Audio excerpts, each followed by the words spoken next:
परम पिता परमात्मा ओम हरि अल्लाह वाहिगुरु गॉड खुदा रब सब उस सुप्रीम पावर के नाम हैं, उस शक्ति के नाम हैं जिससे पूरी सृष्टि को, खंडों ब्रह्मांडों को, देव महादेव को शक्ति मिलती है।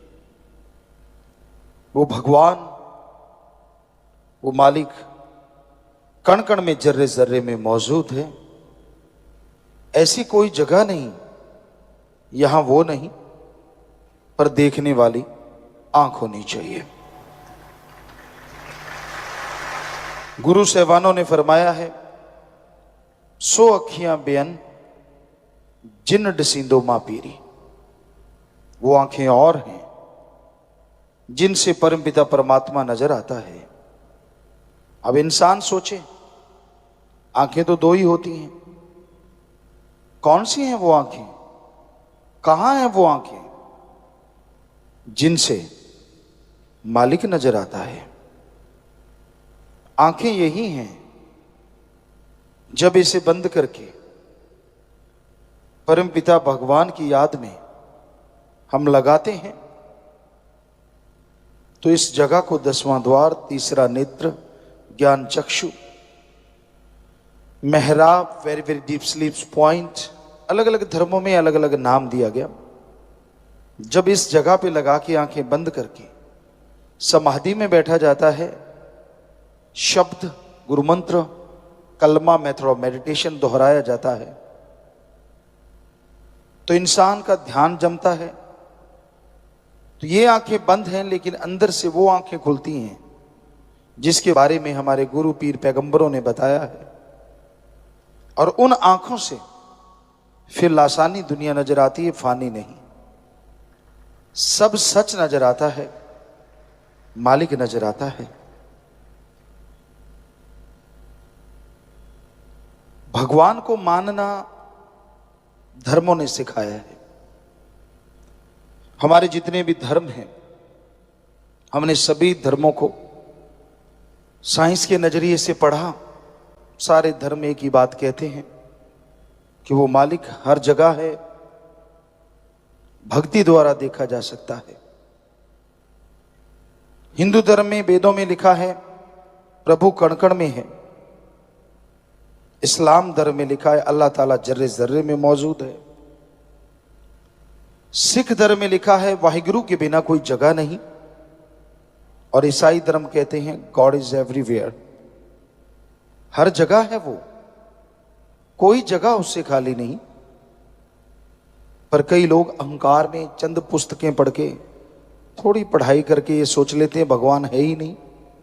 बुरा ना मानना, आप डिग्री डिप्लोमा लेते हैं, मास्टरेट की डिग्री लेते हैं, डॉक्टरेट की डिग्री लेते हैं, जिंदगी के कम से कम 20-25 साल लगाते हैं, तब जाके वो डिग्रियां मिलती हैं।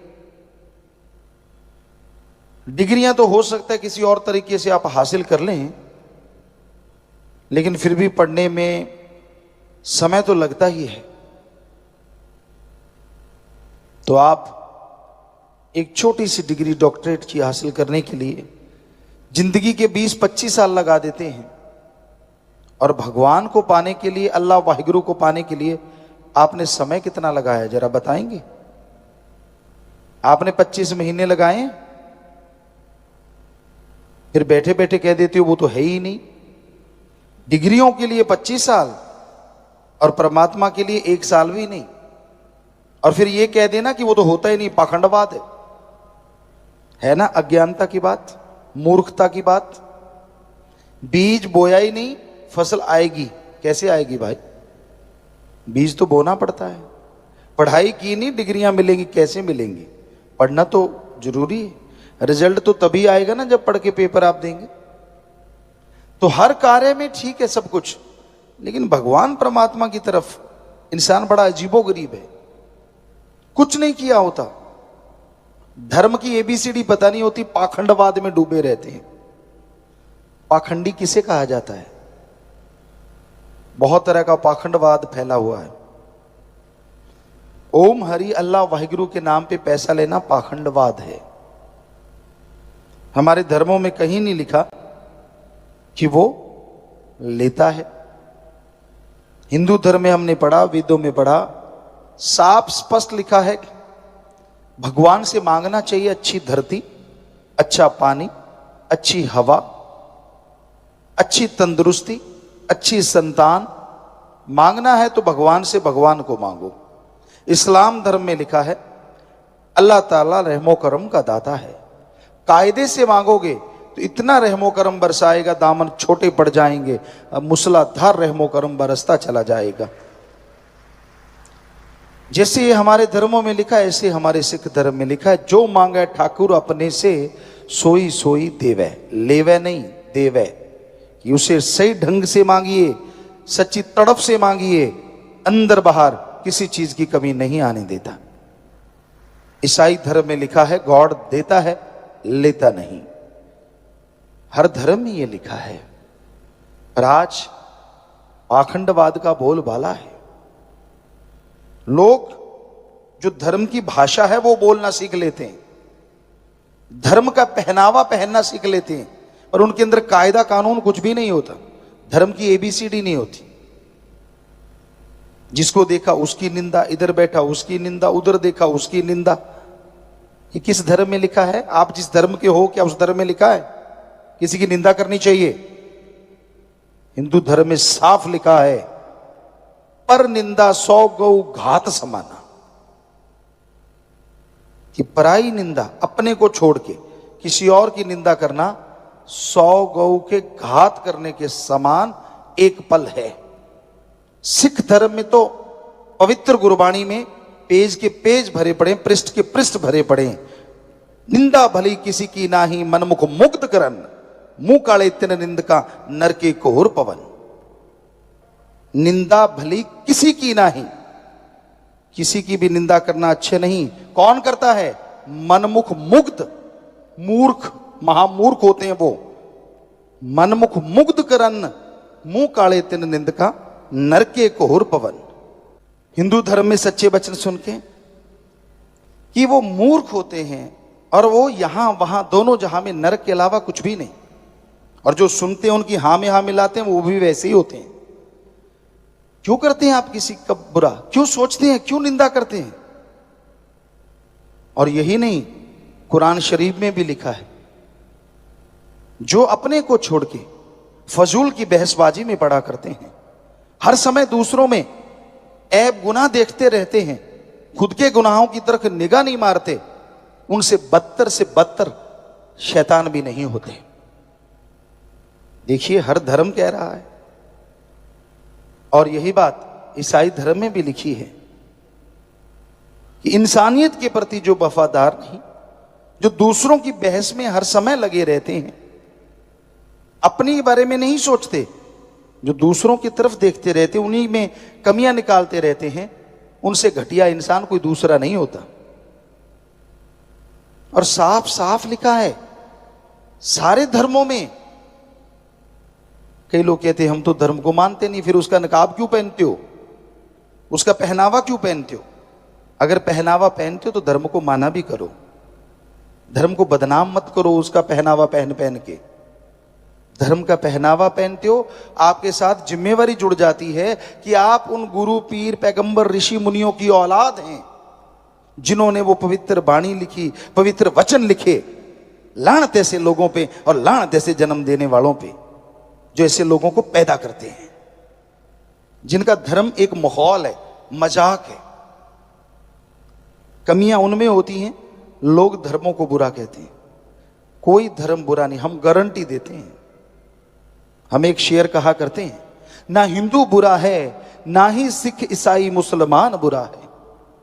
ना हिंदू बुरा है, ना ही सिख ईसाई मुसलमान बुरा है, बुराई पे उतराए वो इंसान बुरा है। धर्म बुरे नहीं होते, जो बुरे कर्म करने लग जाते हैं, जिनकी सोच घटिया होती, जो गंदगी के कीड़े होते हैं, उनका कोई धर्म नहीं होता, कोई मजहब नहीं होता, बल्कि दिखावा कर करके धर्मों का वो बदनाम करते हैं धर्मों को। ऐसे लोग गलत हो सकते हैं, धर्म गलत नहीं होता, मजहब गलत नहीं होता, धर्म तो सही है, 100% सही है। भाई, इंसान को कभी और की तो छोड़ो, अपने मां बाप की भी निंदा नहीं करनी चाहिए। हमने देखा है नौजवानों को बैठे बैठे अपनी मां की, अपने बाप की निंदा करने, अपने भाई की, बहन की निंदा करते हैं। क्यों भाई? और आगे ऐसे बेकार दोस्त होते हैं, हाँ में हाँ मिलाते, हाँ अच्छा, हाँ यार तेरे साथ बुरा किया, ओ यार तेरे साथ ऐसा किया। लानत ऐसी दोस्ती पे। दोस्त को क्या कहना चाहिए? अरे यार, जिस मां बाप की निंदा कर रहा है तू भी उसी का खून है, आज उनकी निंदा कर रहा है, कल को लोग ये कहेंगे खून तो उन्हीं का है, तू कहां से अच्छा होगा। लेकिन ना जी, दोस्त चटकारू होते हैं, खाने पीने का मसला मिलना चाहिए, दोस्ती से क्या लेना देना, उनको तो इसी से मसला हल होना चाहिए। तो आज के जमाने में, आज के दौर में इंसानियत रस्ताल में जा रही है, मानवता रस्ताल में जा रही है। ईश्वर की याद में नाचना गाना कोई गुनाह नहीं।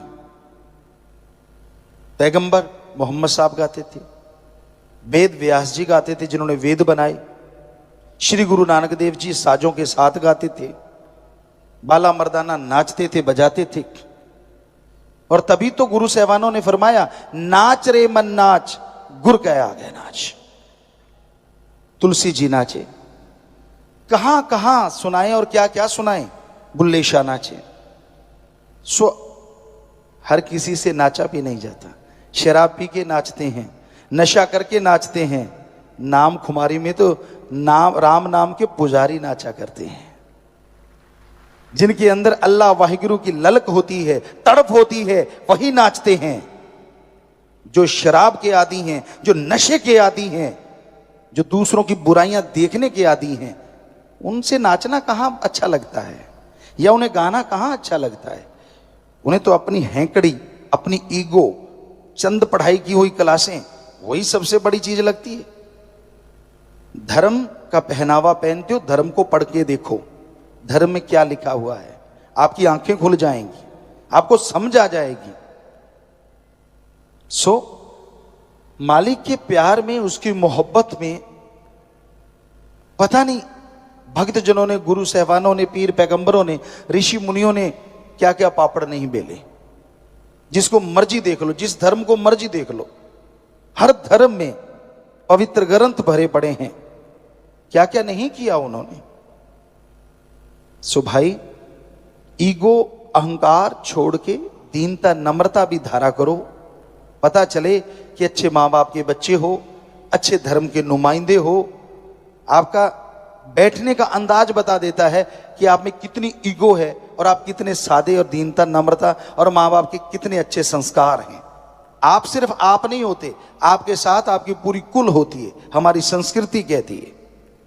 आपका बैठने का अंदाज, आपका देखने का अंदाज, आपका अजीबोगरीब तरीके, वो बता देते हैं कि माँ बाप के कैसे संस्कार हैं, या फिर आप कितने अहंकारी पुरुष हैं।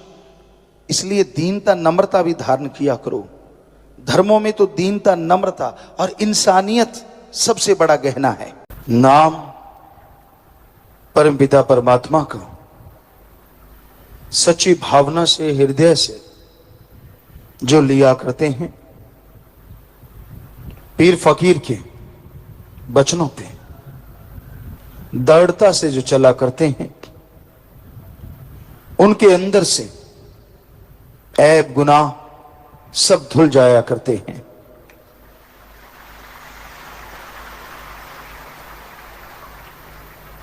ईश्वर के नाम में ऐसी शक्ति है, ऐसी ताकत है, जो सच्चे दिल से जाप करता है वो उस परम पिता परमात्मा से मिल सकता है। मालिक के प्यार में, उसकी मोहब्बत में अगर दृढ़ता से चलना चाहते हो, अगर उसकी तमाम खुशियों को हासिल करना चाहते हो, तो यह बहुत जरूरी है कि आप सेवा और सुमरन का पल्ला कभी ना छोड़ो। मन बड़ा जालिम है, इसका कोई भरोसा नहीं कब हावी हो जाए, किसके ऊपर कब छा जाए, कुछ कहा नहीं जा सकता। इसलिए मन से लड़ने का एक ही उपाय है, सुबह शाम सुमरन के पक्के बनो।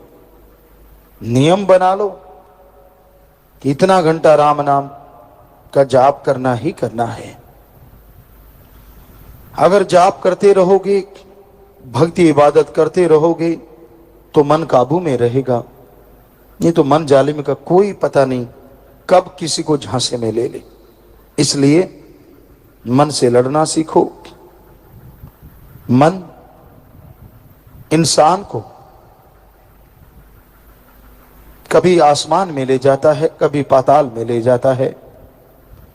चाहे आसमान ले जाए चाहे पाताल ले जाए, मन का एक ही उद्देश्य होता है, आपको अल्लाह वाहिगुरु राम से दूर करना। क्योंकि मन का काम हमेशा बुरे ख्याल देते रहना है। वो ऊपर चढ़ा देता है तो नहीं छोड़ता, और आदमी बिल्कुल नीचे गिर जाता है तो उस तरह की चीजें सामने ला ला के खड़ी कर देता है और इंसान गुमराह होता चला जाता है। सो मन से लड़ना सीखो। अगर अल्लाह वाहिगुरु राम का प्यार हमेशा पाना चाहते हो, उसकी दया में रहमत के काबिल बनना चाहते हो, और कुछ कुर्बानी मत दो, अपने मन की कुर्बानी दे दो। ये कोई छोटी कुर्बानी नहीं है, जबरदस्त कुर्बानी है। क्योंकि अपने मन को अगर आपने मालिक को सौंप दिया तो आप मन मते कुछ नहीं करेंगे। कहना आसान है कि मैंने मन को सौंप दिया, लेकिन उसके अकॉर्डिंग चलना जरूरी है। मन मते बात फिर आप कभी ना करें। और भाग्यशाली होंगे आप अगर मन सदगुरु अल्लाह राम को सौंपते हो। भाग्यशाली से अति भाग्यशाली फिर बनते जाओगे। मन का काम धोखा देना है, सब्ज बाग दिखाता है, बचपन से नहीं छोड़ता। मन का काम है, खिलौनों में उलझा लेता है। आप 2-4 बच्चों को इकट्ठा कर लो, बढ़िया बढ़िया खिलौने दे दो, लेकिन वो एक दूसरे के खिलौने पे टूट के पड़ेंगे। खुद का खिलौना चाहे सोने का बना दो, कुछ भी बना दो, अट्रैक्टिव बना दो, लेकिन उनको लगेगा नहीं, साथ वाले का ज्यादा अच्छा है। मन वहां से शुरू होता है और फिर बढ़ता ही चला जाता है। जैसे जैसे आप बढ़ते चले जाते हैं, अपने आप को बड़ा साबित करना, दूसरों को नीचा दिखाना, गुमराह करना, ये मन की आदतें बन जाती हैं। और जो जो मन ऊपर चढ़ता जाता है, आदमी उतना ही रस्ताल में जाता है। मन से लड़ना, सेवा सुमरण कभी छोड़ो ना। बार बार आपसे गुजारिश, लगातार सेवा करो, लगातार सुमरण करो, और सबसे अति जरूरी बात, गुरु वचनों को मानो। गुरु अल्लाह राम वाहिगुरु के वचन करते हैं, उसको सुन के जो दृढ़ता से उन पे चला करते हैं, उन पे मालिक का रहमो करम हमेशा बरसता रहता है। अंदर बाहर कोई कमी कभी नहीं आती। मन बहुत जालिम है, रुकने से रुकता नहीं, टोकने से फिर भी रुकता नहीं, और मां बाप परिवार के डर से झुकता नहीं। इसको तो राम नाम का संकल्प डालो। पीछे सत्संग में हमने आपसे एक बात कही थी, ये तो सही है कि आप एक ही गुरु को माने, लेकिन गुरु की एक भी ना माने ये गलत है। बल्कि गुरु की एक आध नाम मानी गई हो, वो क्षमा मांगे उस राम सदगुरु से, क्योंकि अल्लाह की ही वो बातें हैं, राम की बातें हैं, बाकी सब मानने की कोशिश करो। ये बहाना ना बनाओ, मन बहाना बना देता है। सतगुरु चाहेगा, भगवान चाहेगा तो मान लेंगे। आप रहमत करना जी, आप दया करना जी, फिर मान लेंगे। क्यों भाई? ये तो गधा कहे तो कहे, बंदा क्यों कहे? क्योंकि बंदे को मालिक ने बहुत बड़ा दिमाग दिया है, सोचने की शक्ति दी है। वो ये कैसे कह सकता है कि मैं कुछ भी नहीं करूंगा? होना ये चाहिए कि सदगुरु 100% करूंगा, तेरी रहमत साथ हो, बस बात खत्म। दो ही शब्द काफी, मैं करूंगा, 100% करूंगा, क्योंकि करना तो तू नहीं है ना। रहमत साथ हो तो अल्लाह राम साथ हो जाएंगे, उनकी ताकत आ जाएगी तो अपने आप होता चला जाएगा। पर आगे से बिल्कुल इनकार कर देना, हम कहां कर सकते, हम तो पापी जीव, हम तो ये, हम तो वो, नहीं। मन झांसा दे रहा है आपको, आप कर सकते हैं, तभी तो संत पीर फकीर आपको समझाते हैं, वरना पशुओं को घेर के ना समझाने लग जाएं, क्योंकि वो नहीं कर सकते। आपको दिमाग मिला है इतना, तो मन की ना सुनो, ये लारे लगा के नरक ले जाए बुरा होगा हाल। बेप्रवाह जी के वचन हैं भजन में। सो मन की सुनो ना, मन लालच देता है, लोभ देता है, और माया साथ हो जाती है। स्त्री को पुरुष और पुरुष को स्त्री, ये भी माया के डसे हुए होते हैं, गुमराह करते रहते हैं, और इसी में अपनी सारी भक्ति लोग खत्म कर लेते हैं। और आजकल तो ये चीजें बहुत बढ़ चढ़ के आ रही हैं। समलैंगिकता, लड़का लड़के पे आशिक, लड़की लड़की पे आशिक, ये और भी घातक है। इससे रोगों का भी घर बनेगा इंसान, और मालिक से तो दूर होता ही है। क्योंकि उसकी जो प्यार है, उसकी जो तड़प है, उसकी जो मोहब्बत है, वो किसी में बंट गई। वरना आदमी को इस कलयुग में भक्ति करे, सेवा करे, नूरी स्वरूप के दर्शन ना हो, ऐसा हो ही नहीं सकता।